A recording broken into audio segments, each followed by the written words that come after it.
Kwa jina naitwa Askofu Zefania Amos Ntuza, askofu wa kanisa la Anglikana Dayosisi ya Victoria Nyanza, lakini vile vile ni mwenyekiti wa CCT mkoa wetu wa Mwanza. Kwanza nianze kuwashukuru ndugu watangazaji kwa sababu ninyi mnatufanya tuweze kusikika na kutoa taarifa katika ulimwengu huu na maeneo mbalimbali. Kwanza niombe Wakristo wote tushirikiane kuiombea nchi yetu ya Tanzania na hasa amani iendelee kutawala, kwa sababu sisi kama Wakristo ni vizuri tuendelee sana kuiombea nchi yetu.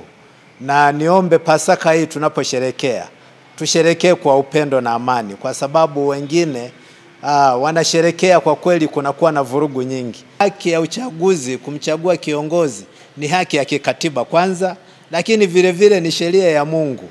Kwa hiyo niombe tushiriki kwa wingi katika uchaguzi, tutakapotangaziwa tarehe ya uchaguzi tushiriki kwa wingi. Lakini pamoja na hayo niombe sasa katika serikali tuombe uchaguzi uwe wa haki na wa kweli, kwa sababu kufikia Pasaka sio jambo dogo na ni mapenzi ya Mungu tu.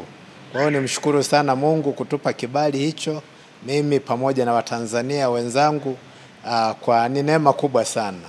Lakini katika msimu huu wa Pasaka au tunaposema sherehe ya Pasaka, tunashangilia ushindi wa Bwana wetu Yesu Kristo ambao aliuleta katika ulimwengu huu. Kwa hiyo mimi niombe katika tunaposhangilia ushindi huu, niombe huyu Yesu tumweke afufuke ndani ya mioyo yetu, ili atufanye tuwe wapya, tubadilishe mitazamo yetu na hasa matendo na tabia.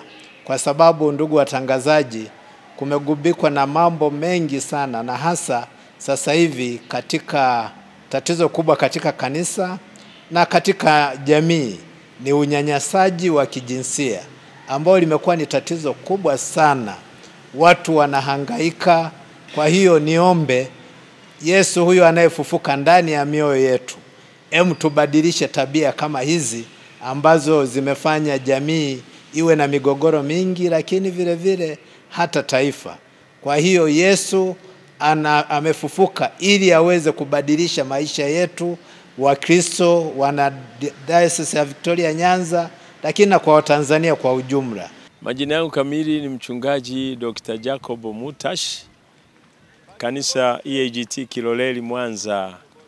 Napenda kutoa salamu zangu za Pasaka kwa wote ambao tumefikia tukiwa wazima, lakini niseme heri sana wote.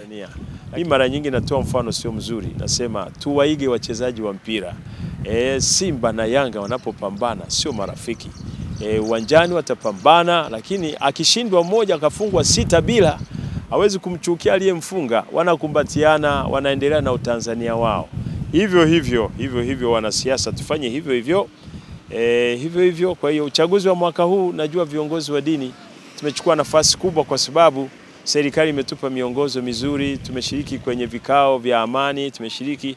Kwa hiyo tutoe elimu kwa watu wetu, nadhani tutafanya vizuri sana. Tutafanya vizuri na mwaka huu uchaguzi utakuwa wa amani kuliko miaka mingine. Na mahali pengine kwenye nyumba za ibada, viongozi wa dini wenzangu, tupitishe ujumbe, kwa sababu tuko kwenye kipindi mahususi, kipindi maalum cha uchaguzi mkuu tunakoelekea, na watu tunaowachunga ndio wapiga kura wenyewe, saa nyingine ndio wagombea wenyewe.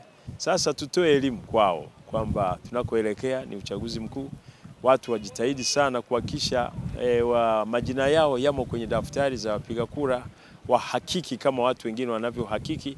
Lakini haitasaidia kama mtu yuko kwenye daftari la kupiga kura, siku ya kupiga kura asijitokeze kupiga kura, atapoteza haki yake ya msingi kabisa kikatiba. Hilo ni moja. Lakini la pili, kwa wanasiasa wenyewe sasa, wagombea wenyewe wasisahau kwamba hii ni Tanzania. Sisi wa Tanzania hatuna historia ya kumwaga damu. Tunashindana kwa vyovyote vile, kama mtu unashindana na mtu kwenye uchaguzi, lakini hatuna historia ya kupigana, kutukanana.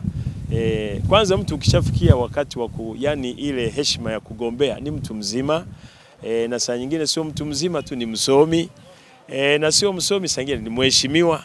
Sasa maneno machafu yanapotoka kwenye kinywa chako, jisikie vibaya sana. Mimi natoa wito kwa wagombea hao na wanasiasa wafanye siasa za amani kabisa, za kuheshimiana, tukikumbuka sisi ni Watanzania, za sio kutukanana. Unaweza ukawa na ujumbe mzuri, ni kweli hukubaliani, lakini unatumia staha na tufike mahali pazuri. Kampeni zifanyike kwa amani, kwa utulivu, kama ilivyo historia yetu. Hatuna historia ya kumwaga damu kwenye uchaguzi. Jina langu naitwa Askofu Dr. Eugene Murisa, ni askofu mkuu wa kanisa la Highway of Holiness Church Tanzania. Ninapenda kutoa salamu zangu kwa Watanzania wote za Pasaka. Kwanza tukijua na kuelewa maana halisi ya Pasaka. Pasaka imebeba mambo makubwa matatu au manne. La kwanza, Pasaka ni wakati ambao gharama ya ukombozi wetu ililipwa pale msalabani, na msamaha ukatolewa kupitia kifo cha Yesu Kristo aliyekufa na akafufuka. Kwa sababu kwenye Pasaka tunasherehekea kufuka kwake Mwokozi wa ulimwengu wote, Yesu Kristo. Kwa hiyo niombe tu kwamba iwe nafasi na wakati wa Tanzania wote kusameheana, kurudi katika meza ya mazungumzo. Kama kuna mtu mmekwaruzana au hamuelewani kwa sababu ya kupingana katika mtazamo au hoja, kupingana katika hoja sio shida. Jambo la msingi, lazima poepo na ile hali ya ukomavu wa kimawazo, kwamba tunaweza tukapingana lakini tukakubaliana katika kutokubaliana. Kwa hiyo Pasaka iwe ni wakati tena mkubwa wa kuishi katika hali hiyo ya msamaha. Lakini pili, Pasaka imebeba ujumbe mkubwa wa tuliona kufa kwa Yesu kulisababishwa na kusalitiana kwa mtu mmoja aliyekuwa mwanafunzi wake, Yuda Iskariote. Isingewezekana kumtambua Yesu, ingekuwa vigumu kumpata, maana alikuwa katikati ya wanafunzi wake. Lakini mmoja wa wanafunzi wake, Yuda, kwa tamaa za fedha akaenda kumsaliti kwa wakuu wa makuhani. Wakaja maaskari wa Kirumi wakamkamata, wakamtesa, wakamuua. Nini somo tunajifunza katika Pasaka hii? Ni kwamba usaliti upo, lakini pia Mungu yupo. Kama kuna hali yote ya kusalitiana, basi nitoa wito kwamba tumrudie Mungu.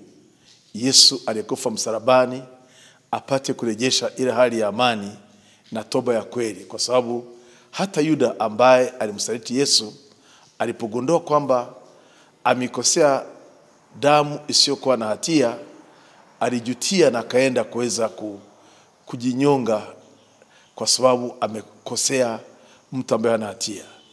Niombe Watanzania wote, bila kujali imani, dini, kabila, itikadi ya kisiasa, turudi kwenye msingi wa maridhiano na kuweza kuzungumza.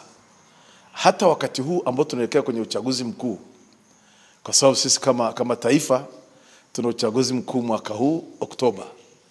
Ni wakati sasa kila mmoja wetu kujua kwamba uchaguzi upo, lakini taifa na lenyewe lazima liendelee, na amani yetu ndio msingi mkubwa. Amani tuliyoachiwa na waasisi wa taifa hili ni ya kulindwa na kila mmoja.